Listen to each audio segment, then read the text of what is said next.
Wassail. What a beautiful energy I woke up in. So I body hopped into a body. Wow, look, body hopping, look. How can I better explain body hopping? So you go outside of your cells so that your cells can reprogram overnight, and you return to different energies daily. We all do it. It's a natural thing. We're doing it all the time. It's not some kind of strange magical, well, it is a bit strange and magical. But today I stepped into a body as I woke, and when I went to sit outside and have a cup of coffee, my whole body started to vibrate, and all the moss and the petals on the floor became constellations, and it was this energy of the cosmic music of the spheres resonates into the core of the earth and comes back out again. And it was kind of like a sort of a confirmation that I've slipped some old shit out of my life and moved into another energy. But there was a very strong empathic acknowledgement that needed to take place, because since I returned to the land of my birth and my hometown, I've had the most appalling stomach upsets. Well, not a stomach upset, stress in my sacral. But it's not my energy. It's the energy of communing once again with others. And because I've been living for 2.5, 3 years, more or less on my own, I was able to find my energy. And so coming back in has kind of made me forget that darker side of being empathic and picking up everyone else's frequencies. So apparently we're doing a reading, doing a reading on it. Because it feels as though it's part of the difficulties that we're all experiencing at the moment, is acknowledging what's our own truth and what is other people's energetic, I wanted to say implants, but it's not really, it's just frequencies you're picking up. But also there has to be, you have to work out a difference between, as was in the columns, what is your truth energetically and what is ancestral code. So your DNA is, and your cells are a little bit like a radio station, and you tune into the radio station and it's kind of playing old songs, but the old songs are really just distorted. I wanted to say white noise, but then they're saying say pink noise because it's more loving, and there is such a thing as pink noise. And it's meant to make you sleepy.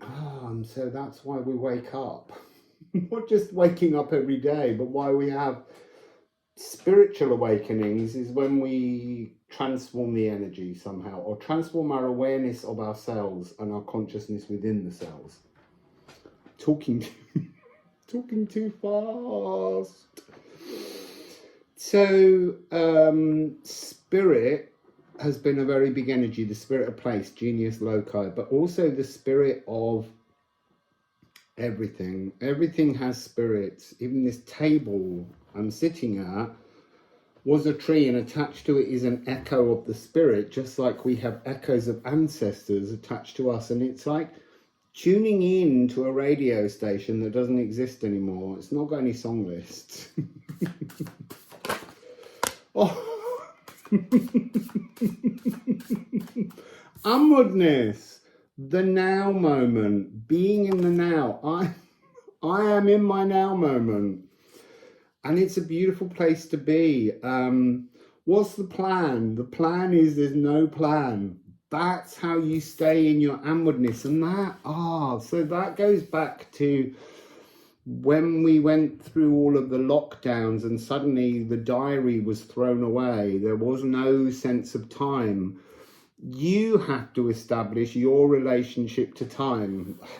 I didn't know that either. We're going to go, hopefully tomorrow, which will be today, because I'm doing this a day ahead, just to throw time,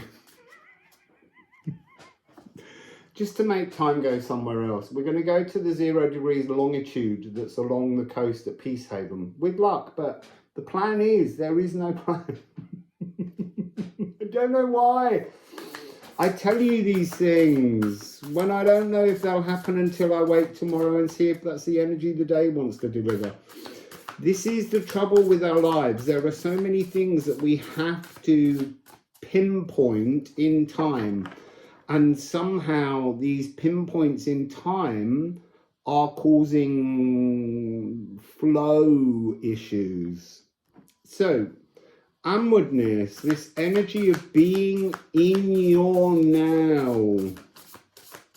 I'm not taking those two. They've got to jump. Like that one did. Oh! So, the sleepy stores of the future, where we store our future desires, our future hopes, our future dreams. And you do have to dream them. And then all the magic is in the now. It's not in the future, but you store it in the future so that it can feed back into the now moment.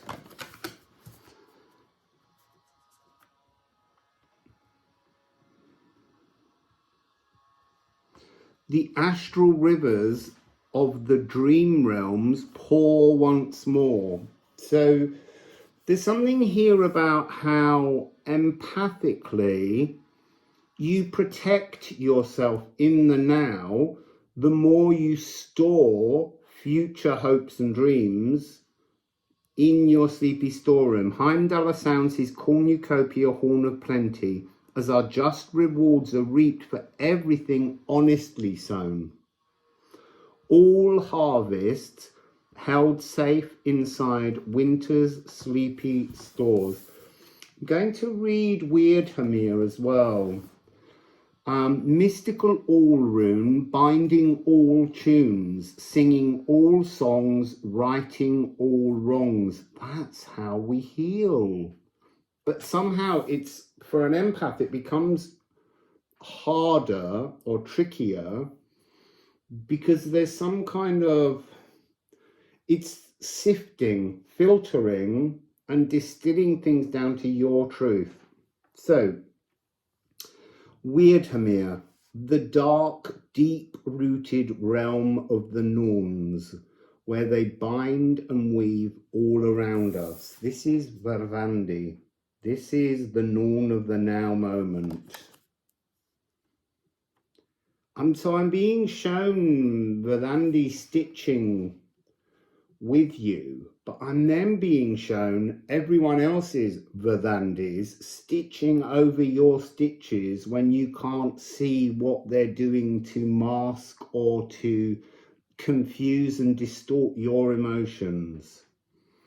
And you have to unpick other people's energetic truths, and they are their current energetic truth, regardless of whether they're in a healed state or in a state of fear. Their needles will weave into you.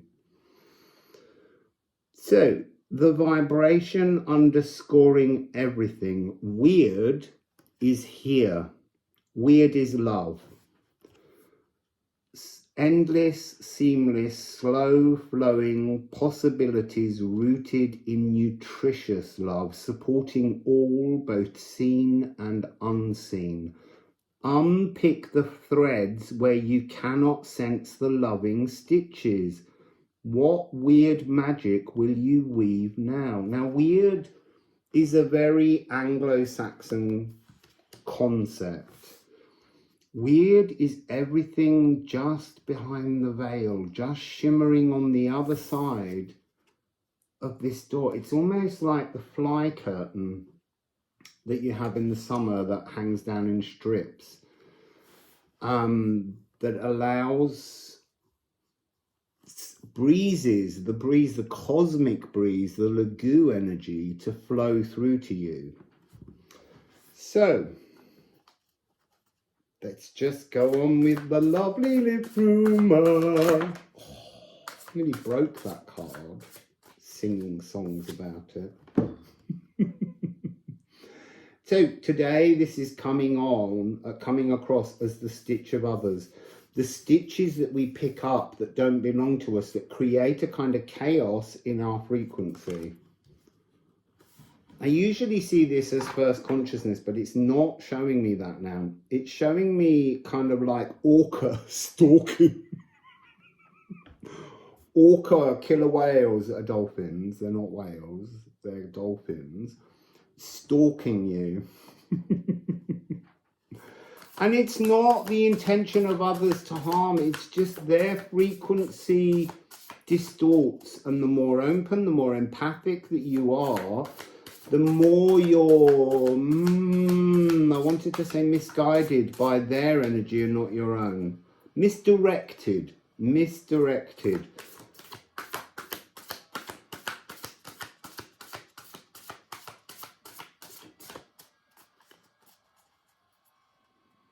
You see, like that drill out there, it's not really grating on me, but it could. So it's how other people's energies can grate. Ooh, look, there was a little orb. And a cascade of cards. Walking not in the pain of others. This card today, this Heartache card, the throbbing is other people. Oh my God, there's so many cards. Is other people's throbbing, other people's heartache. Look, I've got something all over my moustache throughout the beginning of the reading. Someone else's snot.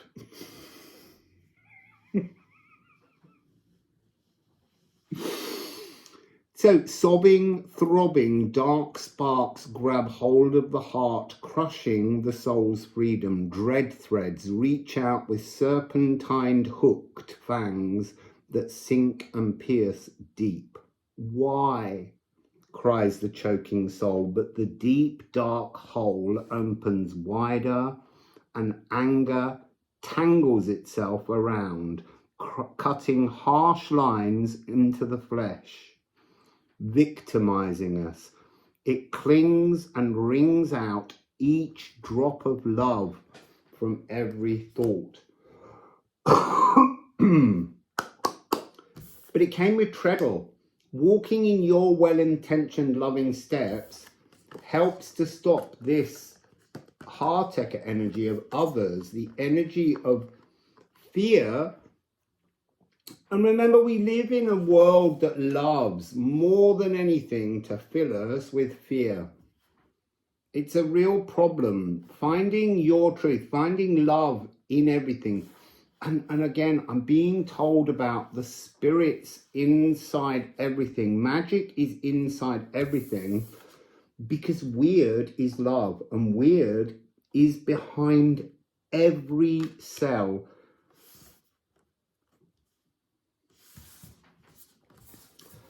Hearing a Doris Day song, the Deadwood stages are coming on over the hill. So we've got fail. So burnishing other people's destinies to see your own. Manipulations, dark Eve energy, as I like to call it. Smelting with compassion.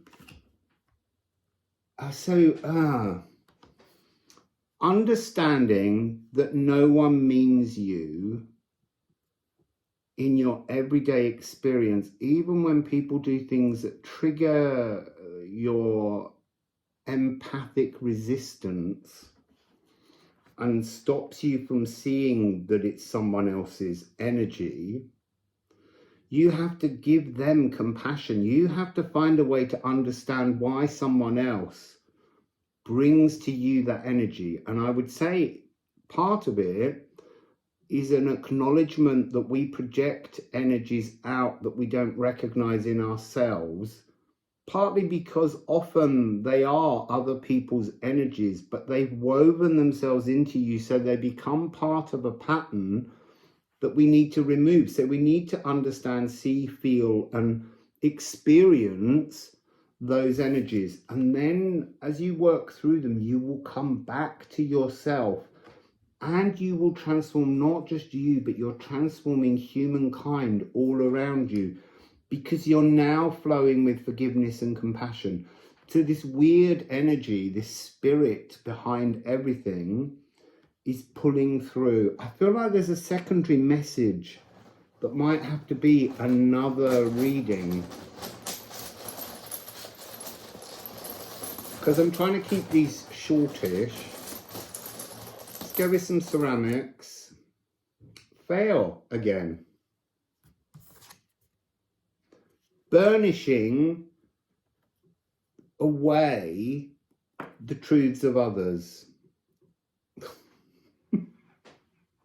one won't leave me alone. Hemfereld, Bifrost, the last rune that's talking about the journey back to your truth, untangling the stitches that others are weaving into your tapestry of life.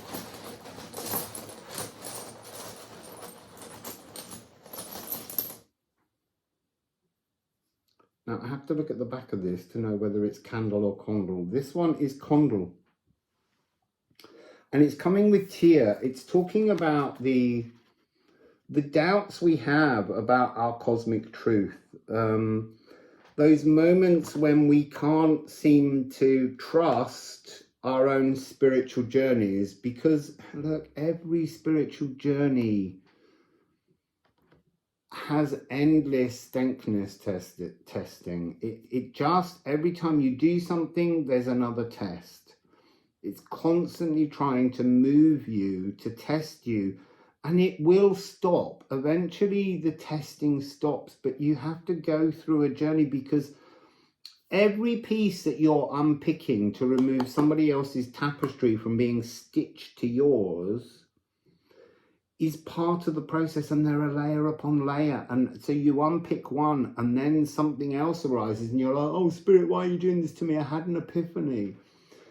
But the epiphany is to strip everything back to just you. So when this card becomes just your consciousness, just your truth, avoiding, bridging the chaos, then you will understand that you've done your spiritual journey. You are fully healed. But with each step of your healing, you need to be appreciative. You need to go to sleep believing that every day you wake in joy. That's just the truth. You have to embrace life. Don't go to bed miserable. Go to bed and wake all of your cells before going to sleep into a frequency of weird, a frequency beyond the veil, a frequency of being grateful and happy and thankful that you can experience this. As an empath, yes, there are difficult, endless energies put upon us by others. But the truth of it is that without the empathic, you're not even awake. You're just fast asleep, woven into everyone else's tapestry of fear. And then we end with Egelshamir. Coming back to yourself is your protection, not your ancestors, not a spirit guide that you ask to protect you. That this message comes over and over again. If you embrace every day in fear, and fear begins with you saying to some kind of spirit, please protect me while I'm out, or to your ancestors, please protect me, or to your God, please protect me while I'm out in the big bad world because I'm empathic and it all hurts me, then you are stuck. Because by asking for protection, you are admitting you fear the world.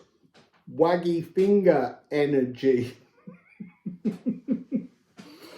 So the best protection we all have is weird, and weird is love. And so the more you can love your existence, your daily life, everything around you, the more you are protecting yourself from fear. And it's not just the fear that the world is generating to wake us, but it's also the fear of others around us. There's very few people we run into in life who are just happy and open. And a lot of people who live in fear do not trust happy people because they think they're lying. So let's just have a little alchemy of astrology to see if there's an alchemy that we can work on collectively, individually. Vesta. This is the inextinguishable fire of your truth, the hearthlight, forever in your power. This is, well, it's pregnancy magic as well, and it's magnesium, but this is the energy of being healed. We have to heal if we want to move into a better existence. No more victimizing yourself. No more going, oh, I can't go out because I'm an empath. Go out. Trust in the love. Merge. Conjunction. 0 degrees. It's coming across again as healed empaths. Be healed. Accept, acknowledge, create your healing and move into it. And that's coming with treadle, that energy of walking with loving weird steps. And then Pallas Athena. This is the protectress energy, but it's you protecting you by being in the energy of weird. I'm getting the strong energy of the heroic endeavors. But I'm also the snake wrangler because there was a serpent that Pallas Athena had as the protector of Athens when she became, what's the word I want to use? There was a sort of a little bit of a battle face-off between Poseidon and Pallas Athena to be the protector of Athens, and Pallas Athena wins. And so she is the snake wrangler because there's a snake that roams the city. And that's this energy of spirit of place. And that's what this energy today is about, spirit of place. Spirit's in everything. And the snake wrangler is capable. I mean, you often see images from Crete usually, but weirdly, in Ecuador, I came across a series of replicas of old clay figures, ceramic figures, and they were all snake wrangling goddesses, and I've never seen them in any other culture before. And this is about the world serpent, Eeyore, or the Ouroboros, or the Uberos, as I like to call it. And it's about getting that snake, wrangling it, fighting with your destiny point, opening its mouth and asking it to let go of its own tail, because that energy is what holds you trapped. And you need to free yourself, just like I have, into new cells with new codes.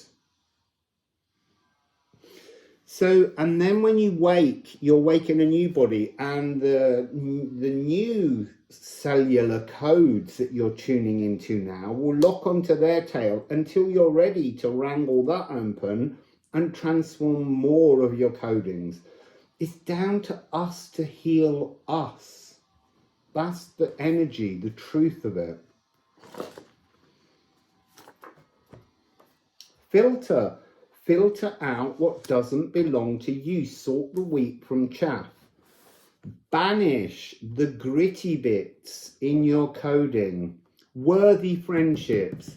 You know, sometimes we do have to drop people from a very great height.